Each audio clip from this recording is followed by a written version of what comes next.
Let's talk about Meta, though. Shares slipping this morning. Here's what's happened. The social media giant reported stronger than expected results, but the company widened the spread of its revenue guidance. And because of the unpredictability, they're saying, of the Israel-Hamas war, it signaled softer ad spending since the start of the conflict.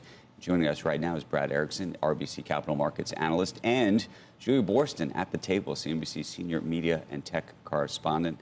Julia, since you're sitting with us, you listened to the call, you've heard all this. What was the thing that stood out to you most? I mean, the key thing here is that top and bottom line results beat expectations. Meta is seeing, as expected, accelerating revenue growth. 23% revenue growth instead of the 21% that analysts had anticipated. But we're talking about the fastest quarter for revenue growth in 2 years. But then there's something that happened on the call. There was a little bit of weakness, sort of as investors digested this information about a revenue outlook that was almost a tiny bit lighter than expected. But on the call, CFO Susan Lee said yes, and this was in response to a question, said yes, we are seeing a little bit more weakness and uncertainty and volatility when it comes to the fourth quarter because there's so much uncertainty around ad spending. This is the same thing that Snap CEO Evan Spiegel said when it came to earnings. So I think there's a lot of unknown here. They said that, you can't even attribute sort of the spending in one region specifically to this weakness. But the question really is how brand advertisers in particular respond to this ongoing war. Brad, how concerned are you about this? And, the other thing I was just going to mention is, a year ago, all we talked about was metaverse, how much they were spending on the metaverse. That conversation has basically stopped. That's kind of, people don't talk about. Now they talk about has the company pivoted to being an AI company? Is that going to work? What is the opportunity to monetize that? So please speak to what Julia just said in terms of the call piece, because I'm curious how concerned you are. No. But I'm also curious where you land on the AI piece of it all. Yeah, I mean, I think everyone coming in, obviously the war being, everyone being well aware of the war, I think people were coming in with questions around, hey, was this going to affect things? I think, you had Snap the other night say we are seeing meaningful pause in brand spending. Meta has very low brand exposure, so I don't think people were quite as worried. Honestly, I don't think that did have somewhat of an impact. The other thing that also came up on the call that I think was an issue was they called out China as a source of strength in pretty much all regions of the world for ad spend. And I think what people are worried about there is you've had a couple of e-commerce players, I think Temu and Shein to name two, that have come in really aggressively. And I think when you're driving that much strength right now, it calls into question how sustainable that is into next year. Okay, at $290.60, which is where we're sitting right now, is this a good deal?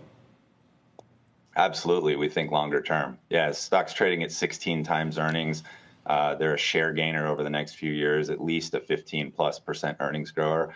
That's a compounder. Recognize that there's always going to be noise on some of these prints, and certainly with everything going on with the war right now, unavoidable. But longer term, absolutely.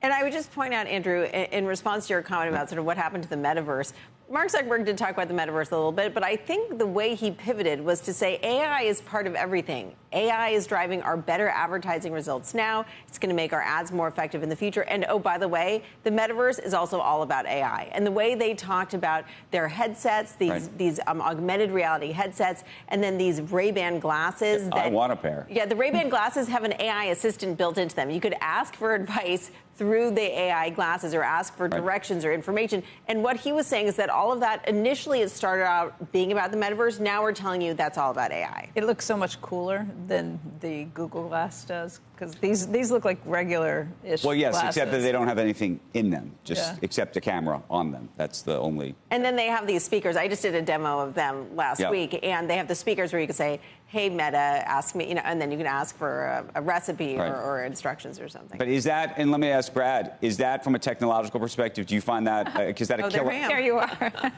Is that a killer app for you or not? And I ask because the truth is, if Siri were a little bit better, you could do a lot, and Siri is not bad, and you can do it on a Google app. You could ask a lot of the same kinds of questions, ostensibly. Yeah, absolutely. But I think nice uppercut there, Julia, by the way. I think the key thing here is Meta has the embedded 10 million plus advertiser relationships. They have the commercial relationships already, and then they're bringing this technology, right? And so when you think about how we call it top of funnel is the nerdy way to say it. How do you access the internet, right?